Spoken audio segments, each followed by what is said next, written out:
All right, good morning everyone and welcome. Thank you for joining us for today's session, Reducing Risk and Insurance Costs, Strategies to Protect Your Bottom Line. This session is designed to help you understand the key factors that influence insurance costs and what you can do to manage and reduce them. We'll cover how to position your company effectively and underwriters, control the narrative during walkthroughs and inspections, and implement practical loss prevention strategies that can lower premiums. I'm excited to introduce today's speakers. We have Emily Glanz with Cottingham and Butler. Emily is a risk management consultant with over 15 years of experience helping manufacturing and construction clients improve their risk profiles and insurance programs. Kevin Mershimer with the Horton Group brings a unique perspective from his years as an underwriter specializing in wood products and now advises clients on risk strategy, safety, and claims management. So we'll have time for questions at the end, so jot them down as you go. You should have a pen and notepad in your chair. As a reminder, our next ed session, Strong Roots, Stronger Growth, Integrating Operating Disciplines with Financial Strategy for Sustainable Success, will be in the same room at 1:30 today. Finally, after the session, please take a moment to rate this presentation. You can scan the QR code on the last slide. So obviously your feedback helps us keep improving these sessions. So with that, I'll let us get started.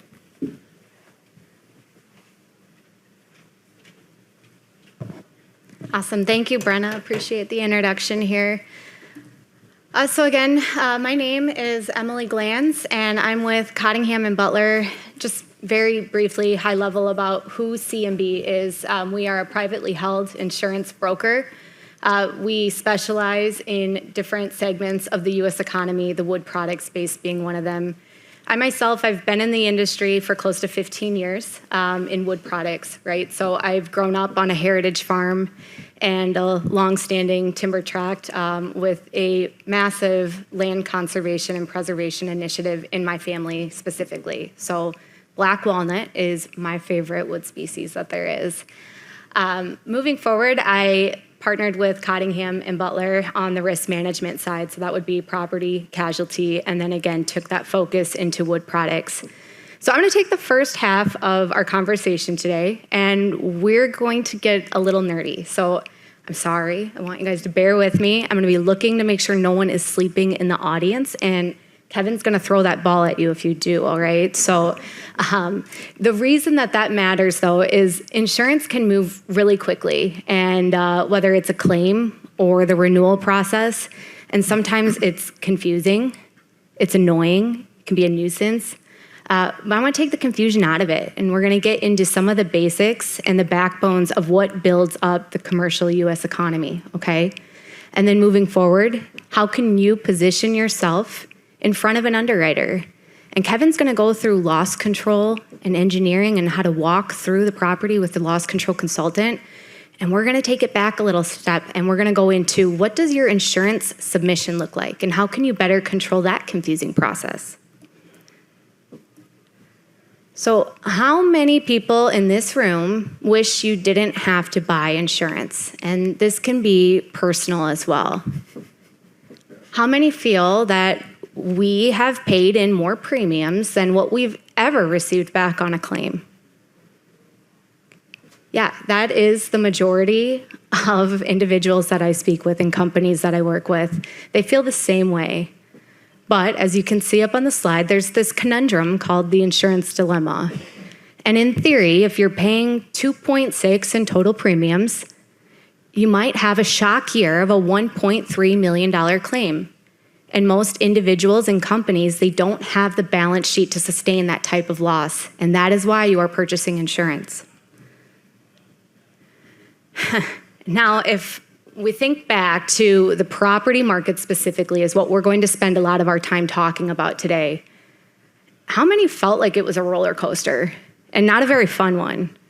A lot of premium increases, rates going up, tightened restrictions, a lot more confusion, questions, frustrations. You know, there's different riders on a roller coaster. We have the kid in the back that's just, he's along for the ride, he's enjoying it. We have the girl in the front, she's doing the duck face, the selfie pose. She's gonna get famous from this shot. And then we have that poor individual in the middle. That's my son, Gavin. And this was Gavin's first roller coaster he ever went on. And I'm sitting next to him on this roller coaster. And what this picture doesn't show is that immediately following the next loop-de-loop, he passed out. I looked over at my son, and he's literally limp in the roller coaster seat, passed out. And so I hope that your past experience with property insurance didn't leave you quite being passed out. But what I am going to do is go back. We're going to go back in time. We're going to better understand, why did the market do what it did? Why did it get so hard? And then we're going to look forward. Where are we at right now? And how can you prepare yourself so if it gets hard again and the increases come back again, how are you going to take the control back? Sorry. There we go. All right. So we're going to define some essentials, and this is where I get really nerdy. We're going to get into some insurance definitions. And why I think this matters is they're terms that are used often and frequently, and usually from the carrier side that I don't think most individuals, understandably, typically understand what facultative reinsurance is. So let's break it apart and how it plays a piece into your commercial insurance experience. So first and foremost is the term reinsurance. So reinsurance is like a backup insurance that your insurance company is buying. So a Nationwide, for example, is purchasing reinsurance behind their portfolio. And there's two different ways that it can be purchased. They can choose to use facultative reinsurance or treaty reinsurance.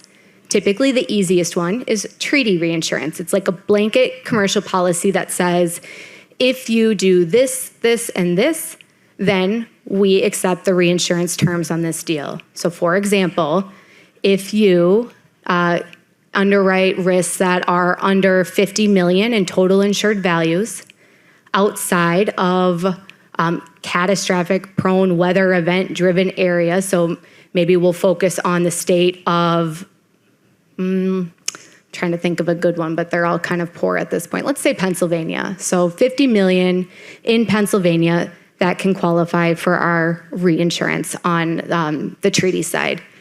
Now, what if we have a $50 million sawmill that is in California? That would likely qualify for facultative, and that's that one-off, high-risk, specific reinsurance treaty to go behind it. And then we look at different terms called admitted and direct market. So that would be like your Nationwides, your Travelers, your Liberty Mutuals. They are admitted in the certain state that you're applying for the insurance at, and it's kind of that first serve insurance company, right? Behind the scenes, so if you're striking out in the admitted market, you move forward into excess and surplus markets, the E and S market. Many insureds in this room are likely insured in the E and S space, okay? So that means you're viewed as a higher hazard, more difficult to obtain reinsurance, and kicking it into an E and S paper. All right. Now, I also want to point out, we call this a value chain, right? So it's the chain of insurance purchasing. So you are the insured. You are the buyer of insurance. I and Kevin, we are retail brokers. So we represent you directly. We will go to the admitted market. And in some cases, if we have to move into the E&S market, then behind the scenes, we then engage the help of a wholesale broker. Many insureds have a wholesale broker. Many have no understanding of who that wholesale broker or underwriter is that is supporting you. You have hired your retail broker, and there's a wholesale broker that's often going to come behind the scenes as well. All right, now moving forward. So we have our wholesale broker. They can either go directly to a vetted E&S market that they have relationships with, or they will also go through a London broker who's then going to access Lloyd's of London, who then could use reinsurance broker and capital markets, okay? It's a huge chain, and there's a lot of moving parts behind it. The other structure is called shared and layered marketplace map. And so we call this a mud map. And this would be for a total insured value or a statement of values that has higher limits to cover an insurer, meaning that admitted market or that E&S carrier, they don't want to insure the whole thing, or they can't insure because of what their reinsurance treaty is demanding that they cap their exposure to.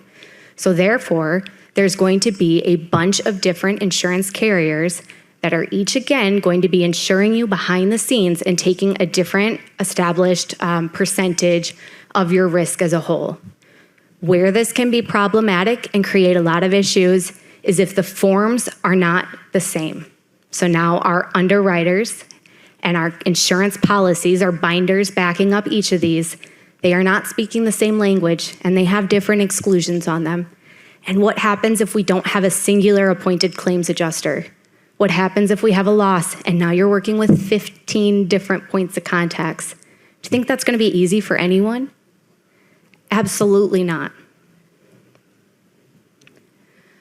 So this is a visual representation of the frequency of catastrophic events that have occurred in the industry.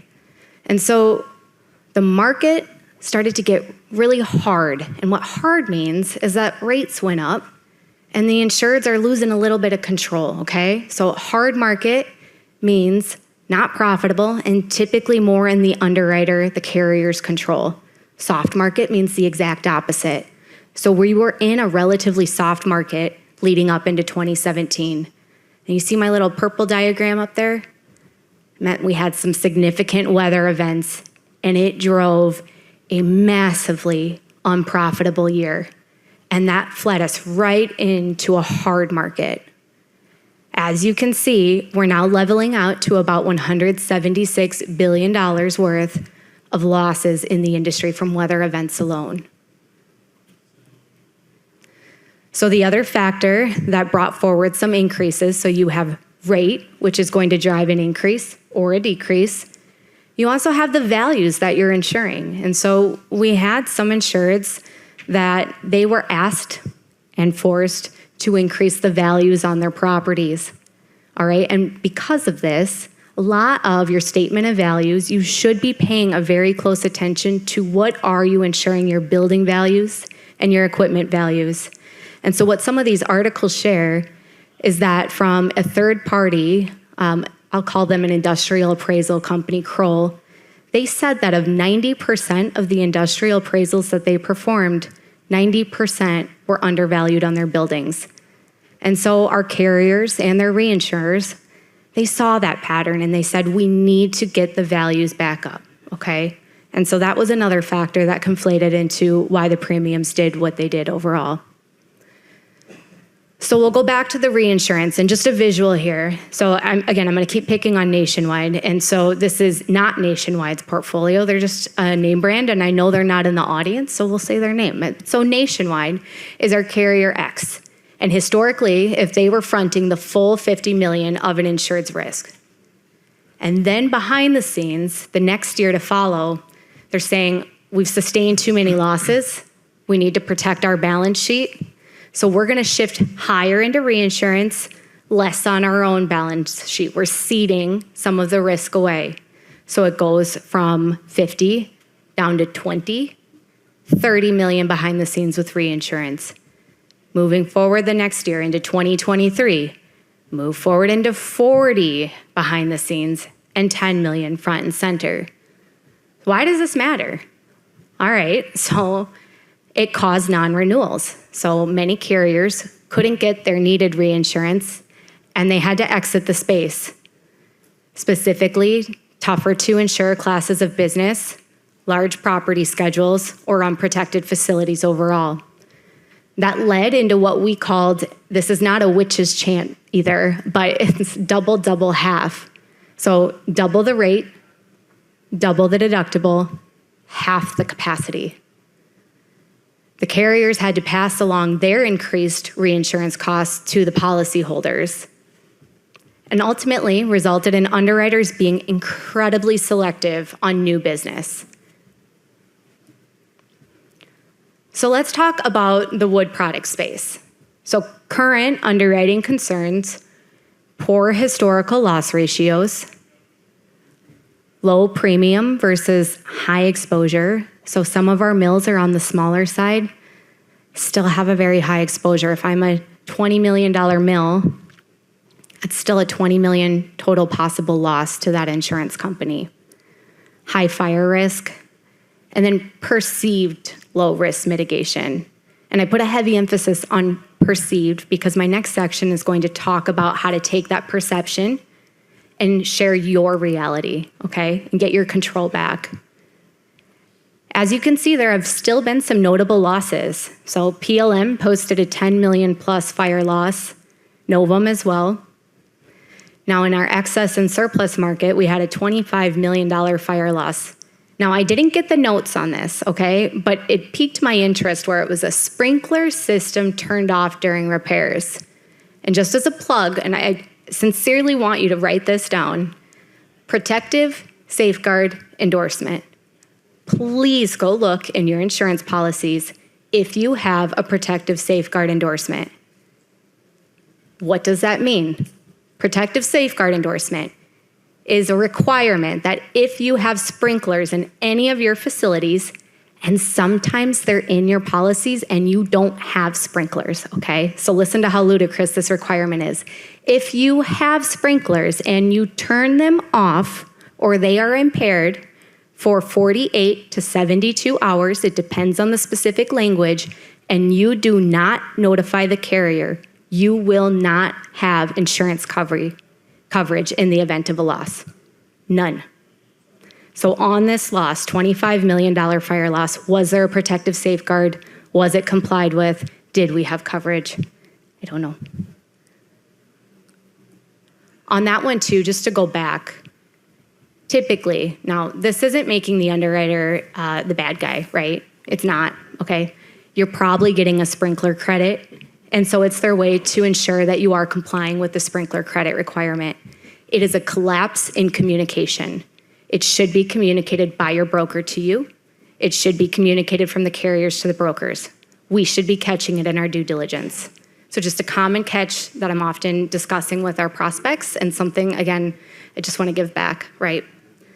All right, so we do have sun coming through the storm right now, so I hope everyone in this room, if you've had a recent renewal, I hope if you've had good losses, it should have been flat, if not a decrease, right? The sun's coming back through. It's awesome. We have this window of opportunity right now. So again, section 2 is how are we going to take advantage of our opportunity? How are we going to prepare so if it gets hard again? So we've had expanded capacity from new entrants, investors, and MGAs. So we've had $780 billion worth of reinsurance capacity infused into the market as a whole. That is causing investment returns and creating carrier confidence. It's also causing some competition. And what we're seeing with competition is the ability for our insureds to get a stable renewal and hopefully a decrease.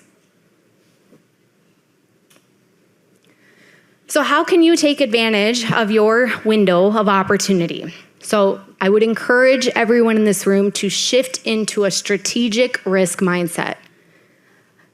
That means transactional versus strategic. How are you going to view, manage, and be engaged into your overall risk management program as a whole? If you're going to view insurance as a checklist and a burden, that's maybe more of that transactional mindset, okay? So give light to your risk mitigation investments. Don't give the carriers a reason to be concerned. And demonstrate and document strong housekeeping and brag about it. But if you're going to brag about it, do make sure you're doing it right, okay? Absolutely, without a shadow of a doubt, you must have a formal HotWorks program in place. That is one of the #1 loss leaders, and it's absolutely preventable if you're doing the right things in-house and sharing it with the team and empowering them. So you must have HotWorks in place. Ensure your valuation accuracy and maintain proactive communication with your brokers and underwriters, and have a backup plan in place. All right, so we'll shift into the second part here, and I'm a big fan of The Wizard of Oz. I'm sure everyone in the room has seen The Wizard of Oz at some point. And so if you think about like the big glowing head that's up on the screen, right? It's this illustrious Oz, and he's just this very imposing and scary figure. And then all of a sudden the curtain goes away and he's just a normal man. And so what we're gonna do right now is we're gonna get into the minds of our underwriters. We're gonna get into our Wizard of Oz mindset. So from the mindset of an underwriter, considerations and risk qualifications. They want a very clear understanding of the risks that they're going to be insuring. They also want that risk to be quantified if at all possible. What is the probable maximum loss? What is the largest catastrophe that could happen to what we're insuring? And what is the likelihood of frequency losses to occur, right? And how can we then offset that by insurance premium on the back end? And then in order to control the frequency events, what are measures and loss controls in place to reduce the PML and improve the overall risk profile? So from your seat, things you can do is provide data and loss narrative details. If you've had a loss, it's okay to talk about it with your underwriter. It's actually better. Acknowledge the loss. And what did you learn from it? What was your lesson? What is the accountability? And what are the measures that you put in place to prevent another loss like that from happening again? We don't need to go back 30 years. But if it's within the last 5 years and showing up on your loss runs, let's talk about it and let's lean into it, okay? Plan, prioritize, and strategize for the best outcome over time. So when I'm meeting with new companies, I do not want to talk to you 1 month before your renewal, if possible. Let's talk 6 months in advance, outside of the renewal mindset and crunch. That's going to give us time to strategize. And then the third is, again, demonstration of proactive and ongoing claims and safety management. So again, more measures and ways that you can take control. So reviewing your statement of values. You're going to have, it's rated off of what's called COPE, and that acronym in the industry stands for construction, occupancy, protection, and exposure. Is your COPE accurate on your statement of values? That is what your underwriter is reviewing. Take the control back. Provide dialogue and narrative on your claims. We talked about that one. And then let's get creative. Let's get into the extra credit portion of this. It's okay to have extra credit with your underwriters. So what makes you different? Why are you a better mill than the other ones that you could assume that they would be underwriting? What are you proud of within your company? Share that. Make sure your underwriters are seeing that. So just to close this out here, recapture here is clearly defined pricing, rates, targets, coverage. Work with your broker to establish a fair approach on what we should be negotiating for the market. We need to guide you though, right? That's our job. The second is demonstrate good partnership with open and honest feedback. And then the third is leverage your competition. It's not a massive market of underwriters, unfortunately, for wood products. So we have to do it strategically. And you all have such a great opportunity with being at NHLA and having the ability to make those partnerships directly with your underwriters. This is a great time to be meeting with your broker and your carrier while at the conference and shifting into that strategic risk mindset. And the other thing is, like, let's get creative. So the slide to the right, that's one of my clients, and at the time, they were a prospective client, and they were never able to create competition in the market. We could never get another carrier to insure them. And I said, what are the hardships? Like, what are your obstacles you're facing? I said, well, the underwriters, that we're really rural. And so they said that, because we have a volunteer fire department, it would take too long for them to get to us, and we don't have water access, but we have a pond right behind us. And we have an agreement and negotiation where we can access the water for the pond. I said, well, do they know that? Have they seen that? And so we paid $500 and we had a drone come out, and the drone flew over the entire campus, got into the buildings, and we were able to take that creative measure to help put the submission back to the top. And we got 2 competitive options. And that's when the fun begins, is when you can get a little bit of negotiation between the carriers. So just to close out, so my questions to you. 1, did you fall asleep? Kevin did not throw the ball, so I didn't see anyone doing that. Clear. 2, did you learn anything? 3, do you want to take the control back? And 4, if you want to stay connected, we're at booth 117. Would love to meet all of you, and I thank you for taking the time to stop in.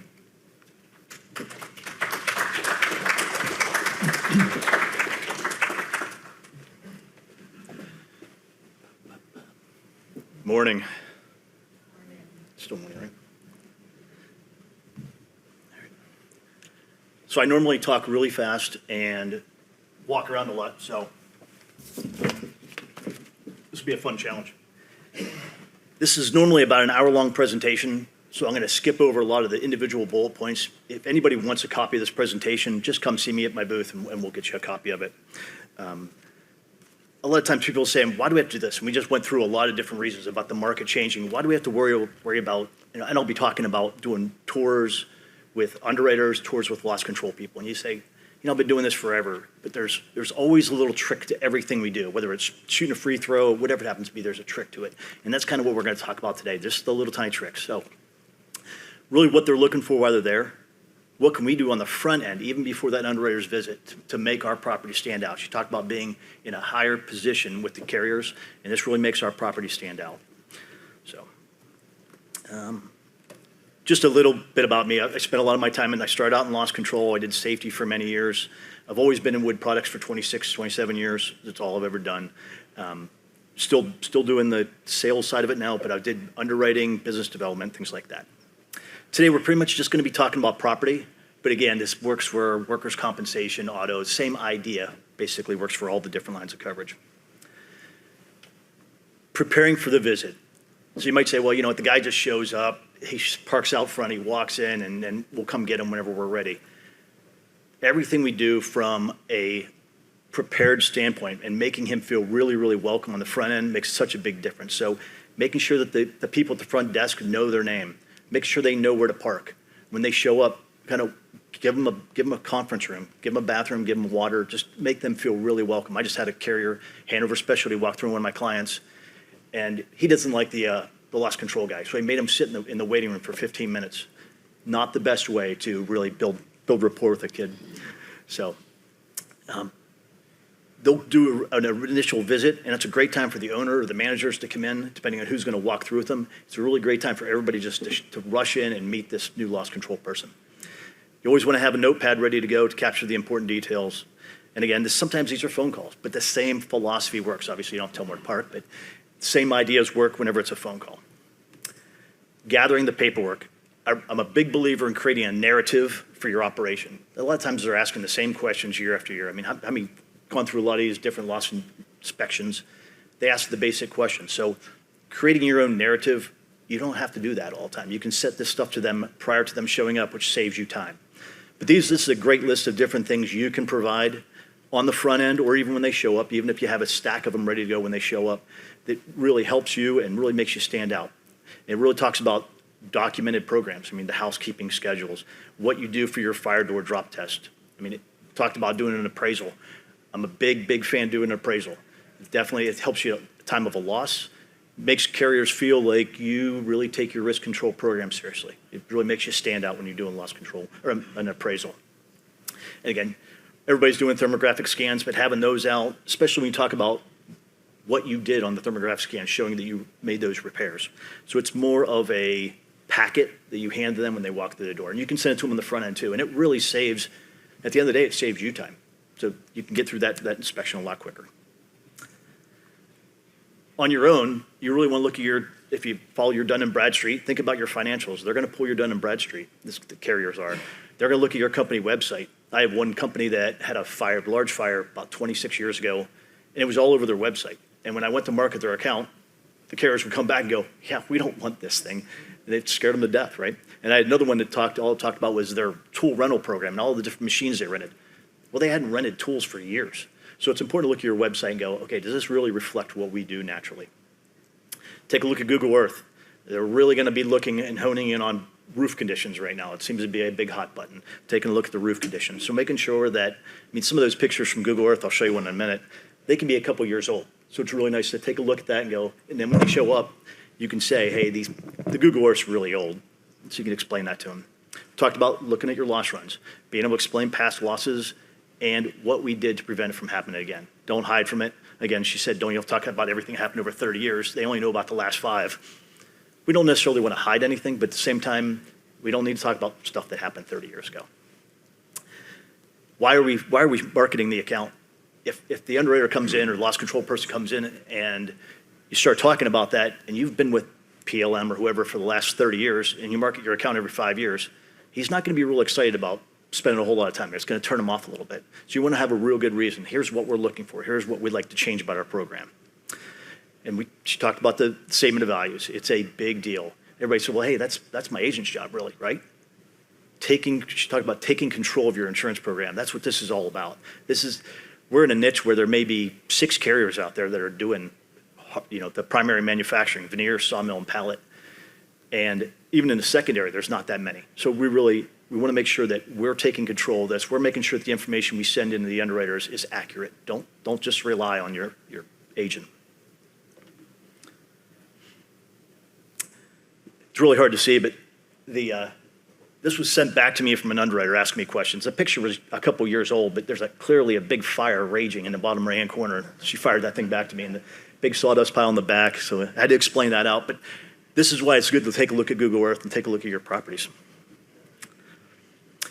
Prior to the visit, it's nice to know they're going to ask some questions about your fire department, number of responders, any kind of pre-plan. Last time they did a fire drill, do they know how to fight a kiln fire or a dust collection fire? And again, on our maps, it's nice to lay out where the hydrants are on the map when we give them a map. Not gonna spend a whole lot of time on this. There's a lot about different segments of, knowing a little bit about your water supply, knowing about your sprinkler system. We'll go into that in more detail. The fire extinguishers and the fire pump if you have a fire pump. Know a lot about your building information. They're gonna wanna know the last time you did an upgrade on that roof. They're gonna know the age, how you heat it, any kind of thermographics, plumbing, HVAC updates, electrical updates. What it was before. Was it a grocery store and then we just moved into it? So is that sprinkler system designed for a hotel or is it designed for a sawmill? That kind of helps them a lot whenever you know that. Again, talked about the appraisal. It's nice to know about whether you own the transformer or they're the power companies too. So preparing on the front end, as you're walking around, it's good to do your own tour and look at the security fence. What does it tell to you? I mean, is there vegetation all over it? Is there trash on it? Is it smashed in from the snowplow? The fascia boards, are they all damaged? Are they rotted out? Do we have trees growing in the gutter? You can just kind of walk through and see what's going on in your property. Exit doors blocked, sawdust everywhere in the maintenance garage, extension cords, just little things you can do on the front end of walking through your property and preparing that way. It's nice to tell the employees to keep the radios down. When you walk through a property, sometimes the radios are blasting everywhere. He can't have a normal conversation and ask questions whenever the radios are blasting. Nice to tell the forklift drivers to go a little bit slower whenever you've got visitors. We don't want fuses laying on top of electrical panels. Preferably, we don't want welding being done that day, but obviously sometimes stuff happens, and we do have to do welding the day of a visit. Just make sure they're using a tag, make sure they're wetting it down, sweeping up the area, following the procedures. Again, removing torpedo heaters or extra ignition sources. Take a look at your forklifts. Your maintenance staff should be ready to explain the hot work program. That's what I used to always do. While I was talking to the owner, I'd go back in the maintenance room and see if they could mumble through and explain how they really do their hot work program. And it was very enlightening because I got 2 different stories a lot of the times. And curb appeal. First, I could tell by when I pulled up to a property, I could sit in the parking lot and know whether this was going to fly or not. I could tell right away whether this could be a good risk or a bad risk. So the day comes, you have your initial meetings. They're going to be in there. You're going to sit down. They're going to ask you some basic questions. Again, that narrative would really help cut down on the time on this. It's a great time to share that paperwork, and they're really looking at your attitude. You go, what does my attitude have to do with what I'm doing here? What does my attitude have to do with my physical property? A lot of carriers now are underwriting the attitude of the operation, the culture of the operation, even more than the physical property. I write a company in Southern Ohio that no carrier should really be on. And this carrier's on them just because they love the people and they've got a great attitude and they're really nice and they've just got a good relationship. Boggles my mind, but the culture makes a huge difference in this. Then they're going to do a facility tour. We're going to walk through each one of these sections. They're going to do a facility tour. You're all familiar with that, and then a closing conference. And really, the facility tour is just to gauge what you told them and see if that's really true, what they really see while they're out there. So during the tour, don't be surprised if they're walking around and you have no idea what they're doing. Are they lost? What are they? Because they might just be sitting there thinking, because they're talking about probable maximum loss. They're trying to figure that out. They're trying to figure out how far is that fire going to spread during that claim? Where's it going to originate? How's the isolation? Where are my flammables? They're just trying to figure out things, and you might wonder, what is wrong with them?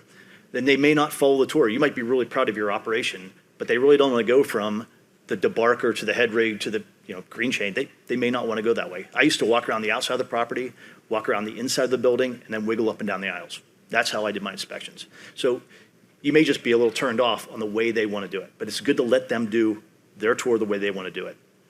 And don't garb them up with a whole bunch of extra materials like hard hats. I mean, again, if everyone else wears the items, it's fine, but you don't need to put a vest on them and hard hats and boots and glasses if everybody else isn't wearing that. So demonstrate on how you prevent fires. That's the real main thing, especially from a property side, what you're doing to make yourself in that top 5%.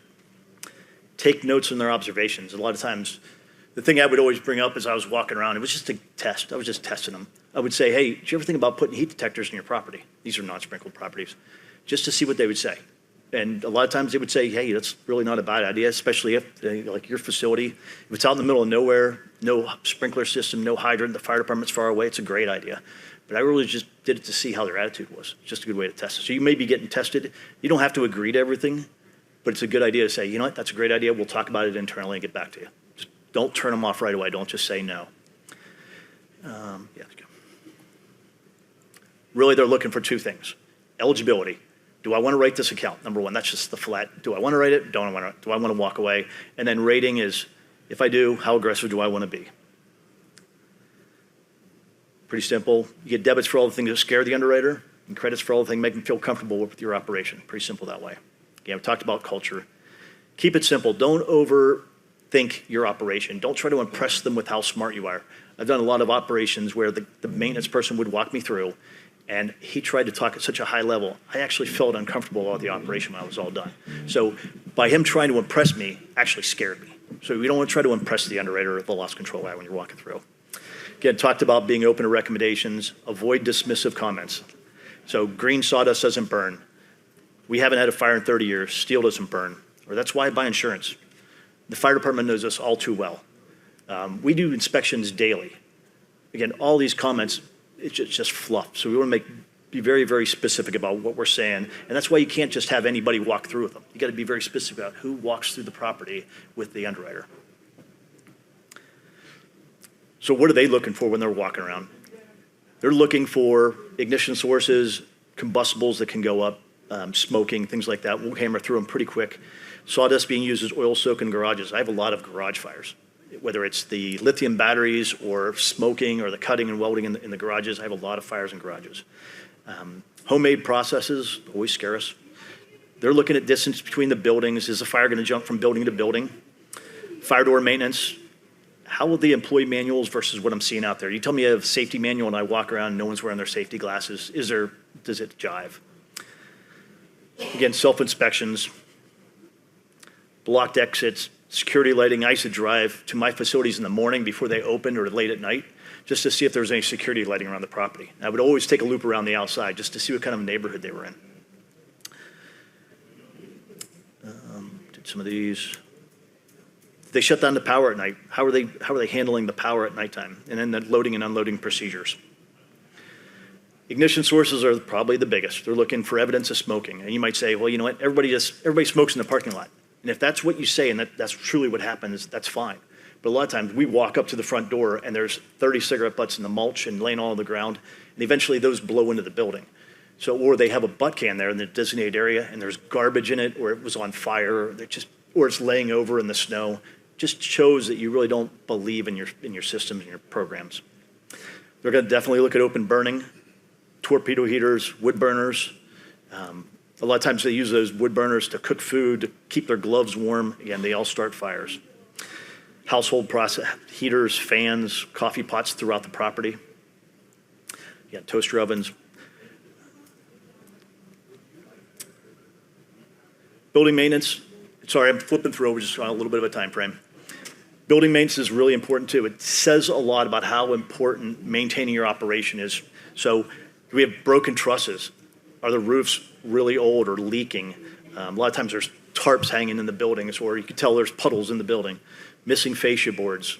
Again, we talked about the vegetation in the gutters, roof panels flapping, damaged lightning protection systems. Anything that says, hey, I'm really not taking care of my property. PM programs. Are they written? Are they preventative? Or are we just doing whenever stuff breaks? Are we being proactive, or are we just being reactive? Whether it's oil analysis, scheduled maintenance. Again, I've seen things fixed with bungee straps.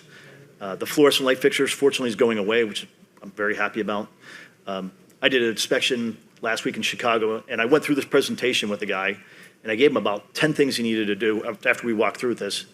And the first thing the underwriter saw when he walked through the property was a forklift with a propane tank that the strap wasn't on. I mean, it was one of the major reasons a big Walmart burned down.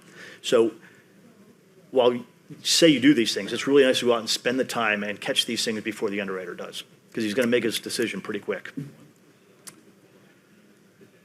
Housekeeping, again, another big thing. We've all heard that, I'm a realist, I understand that in a sawmill and in a lot of our woodworking operations, you can't keep that dust down below the thickness of a dime. It's very difficult to do that. But we want to create a culture and not just clean it for us that day. So if we walk through, we know that you did it that day. We can always tell. So it's good to adopt that process prior to us coming through. Again, cleaning the transformers and then hard to see places too, like the top of a Sawyer cab. You can have a very clean sawmill, and then you walk through and you see a big mound on top of the Sawyer cab. So it's just a matter of standing back and look at the whole operation and thinking like an underwriter. Dust piles, keeping your mulch piles away from the buildings, whether it's sawdust or mulch. Keeping stuff off the roof. A lot of times sawdust will end up, especially if a cyclone, you get sawdust that ends up on the roof, then it freezes, then it rains, and then it have a collapse. I like clearly painted zones for electricals and extinguishers. Again, any kind of formal programs for cleaning is great. Try to avoid the word blowdown. We try to avoid blowdowns. Vacuuming is so much better if you can do it. That's really the goal here, doing vacuumings. They're going to look around outside stuff too. Neighborhood properties, graffiti, residents, damage on fences. I had one facility that was really nice. They had a whole bunch of Trex lumber out in the open. And the kids down below had a beautiful cabin built out of Trex lumber. So they were dragging it up over the fence. The fence was all smashed down where they could run the lumber over. Really nice shop. Special hazards. In our industry, there's a couple special hazards. You have dust bag houses. There's cyclones and bag houses. It's nice to know the protective features on your dust bag houses, whether it has abort gates, backdraft dampers, spark suppression, explosion suppression. Just nice to know a little bit about that. So you might have a couple different people walking through with this guy when he walks through. Any kind of direct fired kilns, fortunately, those are going to go away too. It's not as big of an issue now. How are we storing our flammables? Is it a pellet operation? Pellet operations are their own science, so you want to make sure you're having the right person explain the protective features on your pellet operation. Mulch piles, continuous dry kilns are a big thing too. And then obviously boiler systems. It's nice to bring the boiler operator in to talk about the boiler system, how often he's doing blowdowns, how he's maintaining the operation. Again, just some things to look for whenever they're walking through.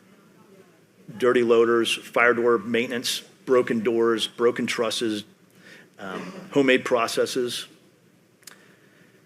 Electricals are a big thing also. Open-ended wiring, boxes, damaged conduit. I mean, stuff gets smashed in every single sawmill I go through. It's just kind of the nature of the beast. Just so you're constantly repairing stuff, constantly fixing things. Renewable fuses are kind of going away, but if you have renewable fuses, you should get rid of those and obviously use one-time fuses. Your thermographics should be done by a level 2 thermographer. A lot of people are buying their own floor cameras. Really, some carriers will accept that, a lot won't. They want you to be trained to a level 2. They want you to be able to figure out what the difference is between the two temperature readings. Extension cords, again, really it's making sure that we're maintaining them. They're not repaired 17 times. They're not running underneath carpets. The idea behind extension cords are really designed for a 90-day basis. So really more of a construction process. If you've got extension cords all over your property, it's time to look at putting in hard wiring.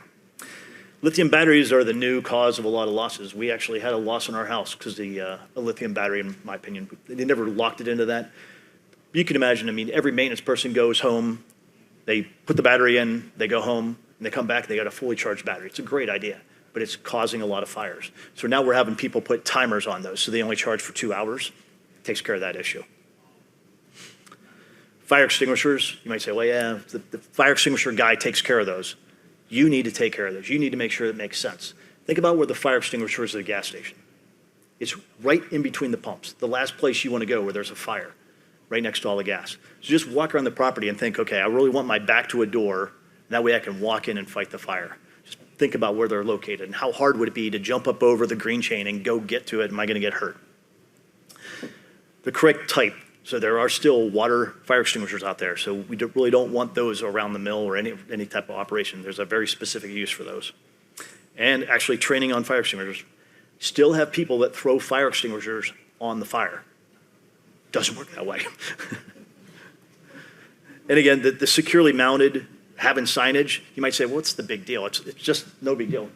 Just to go over and pick, sometimes it's easier just to pick it up off the ground. But again, it sends a message that, hey, that's how they get hit with forklifts, different vehicles, and they tip over, they get stolen. If you mount them, it just shows that you really care about your protection program. Sprinkler system, I'm just going to hit a few things on this. It's nice to know, hey, if your facility's over 50 years old, did I change out all my 50-year-old heads, or did I have them tested? Last internal pipe inspection. The criteria plates are a big deal. It's a steel plate on the riser, and it tells you that system's designed for what kind of hazard. So if you moved into an old grocery store, the system's not going to be, and you can imagine this is going to be beefed up like it is in a sawmill. So it tells them that, unfortunately, the fluorescent lights deteriorate the ink on those. And once that ink's gone, once that information's gone, it's really tough to get that information back and figure out what the design system was.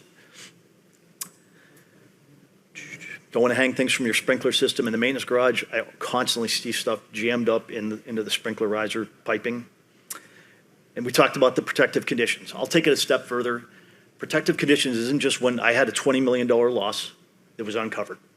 Even though I go over it, I have a checklist I go over with my clients, talk to them about it. He knew it. It froze and he shut it off. It was a $20 million loss. And then on top of that, he had to clean up all the debris.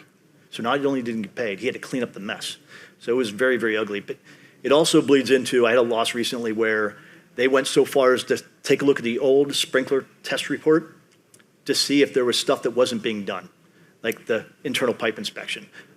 Were there any recommendations on there that hadn't been completed? Fortunately, we were good, but it was a little bit scary thinking they would go back that deep to try to deny a claim. And that's really not most carriers. Most carriers aren't looking for a way to deny a claim. That's not what they do. Oh, the last thing on that, if a lot of times you might have a false trip. So whether somebody swings a chair up in an office and hits a sprinkler head, it'll sling out some pretty black, nasty stuff. It's not like in the movies where it's really clear, pretty water that comes out. It's pretty gross and smells, and it'll stain everything in the room.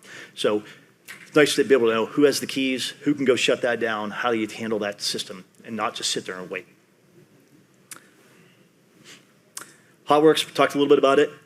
It's maintaining a written program, keeping the designated area. So there's two places you really, theory, don't have to have a hot work program. And one is the maintenance garage, the maintenance room, as long as it's clean and clear. A lot of times you have barrels of oil and hydraulic fluids with a catch basin. Those catch the sparks and embers when people are cutting and welding. Cardboard boxes, just garbage everywhere in a lot of maintenance rooms. Sawdust on the floor. You want to make sure that designated area is truly designated. Contractor involvement's the other important one.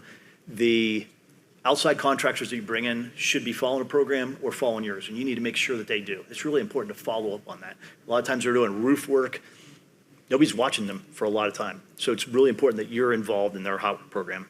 And then holding your old tags to show proof that, hey, we actually do these things. Here's a stack of 30 that we've done over the last year. Just a nice way to show the underwriter. Because a lot of times they're thinking, yeah, right, you have a hot work program. It's kind of like the self-inspection comment. Yeah, we do self-inspections every day. Show me some proof. Show me you really do it. Fire department coordination, pretty simply, it's who's in charge, have they done drills, do they know your facility? Under fire department, people change out all the time. You constantly have different people going on and off the fire department, new fire chiefs. So you really want to bring them through once a year. You want to know they have a little bit of training with dry kilns or dust collection systems, so they're a different animal.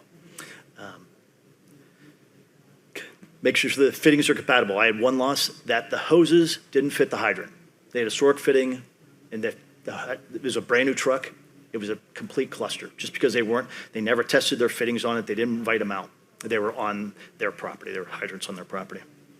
Class A foam's a nice thing for mulch fires and silo fires. Class A foam has the ability to break the surface tension. You pour water on top of a beacon of sawdust, it's going to run to the outside and run down the sides. You put Class A foam on it, it breaks the surface tension of the sawdust or chips, and that way it is able to build a layer and snuff out the fire. So Class A foam helps a lot too. They're going to look at the security system, any kind of early detection system, whether it's burglar alarms, smoke, fire, surveillance cameras, night watch people, or they used to have the boiler people that would walk around and do little clocks. It's kind of going away a little bit. The fire rover or avian that are on here now, you're good. This is a new technology. It's like a thermographic camera that watches a whole area. I have a customer that has them throughout his whole property, and it looks for heat anomalies, anything that might build up, and it starts to show a red spot, it will send them a text message. So it's really a kind of a neat concept. Do you have any contingency plans? What are you going to do if the debarker goes down? Do we have any backup belts, motors, air compressors, generators? How do we handle these kind of situations? Agreements with friendly competitors. One nice thing about our industry is if we have a loss, there's normally somebody we can call up and they'll let us use their mill at night, which is really kind of nice. All right, so how can I prepare for an underwriter visit? One of the biggest things is making sure someone knowledgeable walks through them. I can't tell you how many times I walked through with somebody that said the wrong thing.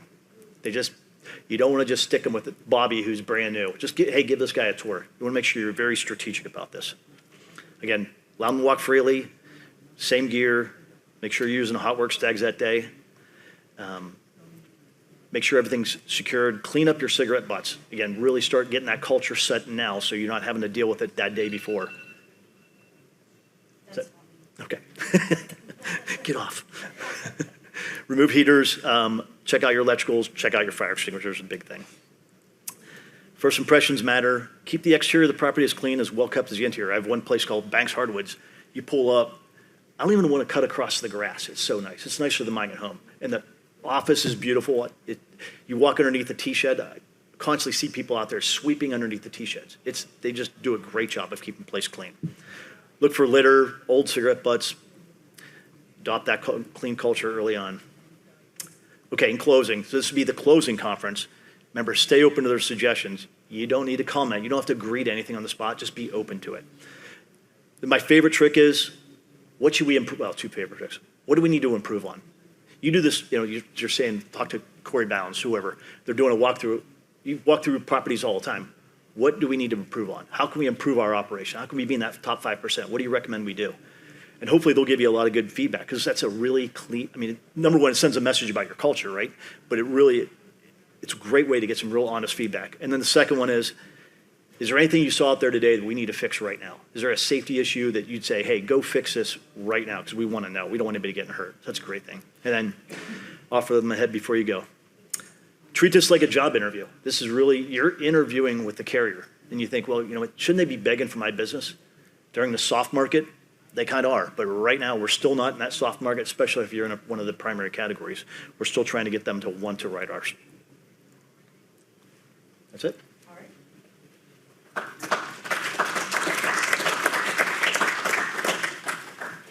All right, we have about 5 minutes for questions.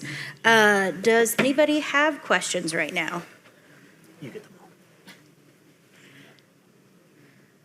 all. Well, I have a question for both of you. So in your experience, what small operational change that often leads to a big premium reduction? I can start with you, Emily. I think the small operational change is, as I shared, changing your mindset. So first, changing from that transactional mindset and shifting into a full strategic analysis of involvement into your risk management plan, strategizing over your statement of values, strategizing over how are we going to take control and partner with my broker in obtaining the best result for our industry as a whole. Can you read it one more time? Yeah. So in your experience, what's one small operational change that often leads to a big premium reduction? So it's not small, but it's sprinkling your property. And that's the biggest one. It opens you up to a couple more carriers, and it's not small, but beyond that, it's all the things we just talked about, is really taking charge of it, going out and making sure property stands out to be that top 5%. If you're able to do that, when the loss control person comes back and talks to the underwriter, he's able to say, this is one of the cleanest, nicest, most organized, best built operations. That's when they get aggressive. So you can do that for no real cost except for cleaning the place up and having a good attitude. All right, thank you. Any other questions? Okay, thank you, Emily and Kevin. That was very informative. We really appreciate that information. If you could, go ahead and scan that QR code to let us know how we did as far as this panel is concerned. And of course, we always love feedback so we can get some better ed sessions for next year. Also, lunch is ready. It's in the ballroom where breakfast was, so if y'all are hungry, just head down the hall. But thank you so much, and thank y'all again.